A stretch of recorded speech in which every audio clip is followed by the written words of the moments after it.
you all for coming, and let me do one thing that should be done at every event. You got here because somebody got you here. Because somebody phoned you or sent the email or sat in the room and organized. But that's how we do change the world. So join with me in thanking all of the organizers from 34 organizations that got you here today. Thank you to the staff and the people who did that.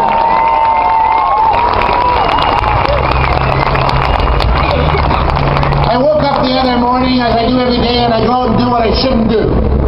I don't know, it's like a bad habit. I pick up the newspaper. And I start reading the newspaper. And the other day, it just jumped right in my face. It said in one of the richest provinces, in one of the richest places in the planet, that we can no longer find money to take care of the teeth of poor kids in the downtown east side. And the government, Rick Coleman said at the time of the announcement, he said, oh, why should we pay for them? We got to pay for it as MLAs. Well, you know what? They can't even get the story straight, because actually, did we pay for theirs? We don't pay for nothing. Their kids didn't pay for. And you know what? He changed his tact. Then he said, oh, well, it's not fair because there's working people. Working people that don't have different plans that have to pay for it, so why should we pay for theirs? And I thought, here we are again, divide and conquer. He's doing this because there's working people that don't have it. But let's be very clear. We're not going to be divided because everybody deserves the services that they need to be healthy and decent in British Columbia. And that's what this program is about.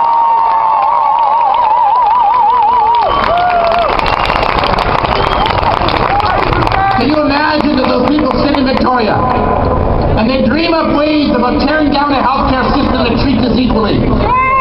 Let me say, we cannot call ourselves civilized. We cannot be a province of decent human beings if people can't get health care. It's a public system that belongs to all of us, and it is for everyone to use. And that's what we're fighting about and fighting for in this province.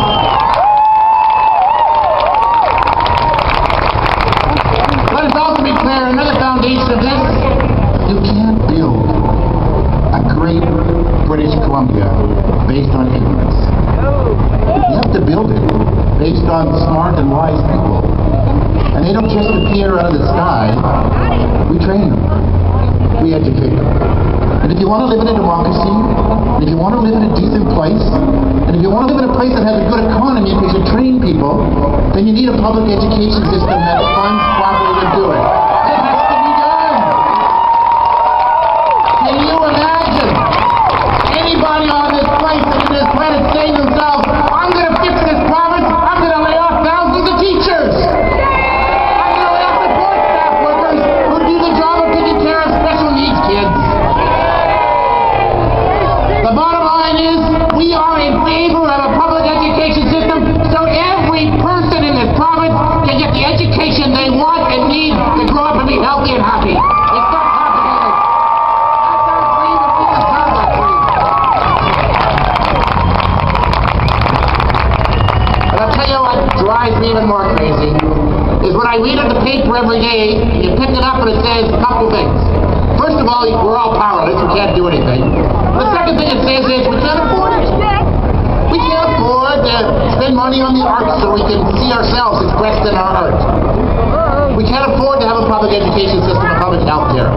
We can't afford to have seniors. Well, let me tell you what we can't afford. We can't afford a government that cuts $4 billion in taxes, mostly to the wealthy in this province, and then tells us we can't afford what we need. We cannot afford tax cuts. We can't afford to give away money from the needs of people in British Columbia. And now we have the HST. You know, here's the thing about the HST. I'm not against taxes. Taxes bring civilization.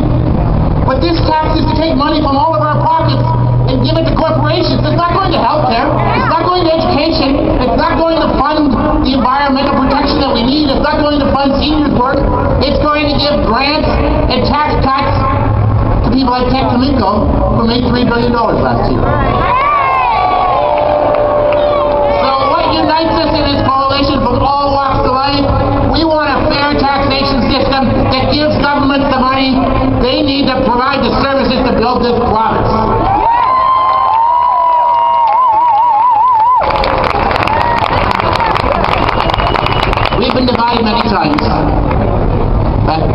pretty good at dividing and conquering ourselves some days.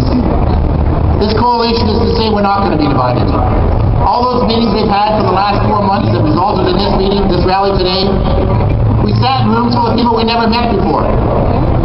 We sat in rooms full of people, and a lot of us heard stories we'd never heard before. Because at the end of the day, our biggest enemy is our own isolation. Is our own lack of understanding of each other. Our own lack of belief in our souls and what we can do together. And if we are divided, we can never take this province back and make it what we want it to be.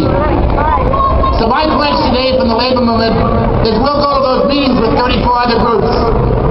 We'll go there because we're not going to divide ourselves from Aboriginal people. We're not going to divide ourselves from poor people. We're not going to let them pit forest workers against environmentalists. Pit working people against poor people. Pit people of color against white people. We need to be united like never before in this province so that we can get the things that we need. That's what we need to do, and we need to do that.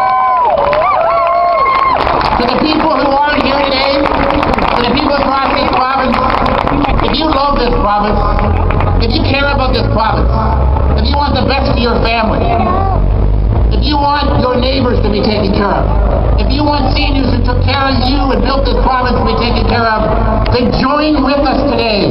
Join with us going forward, because united we can take back this province.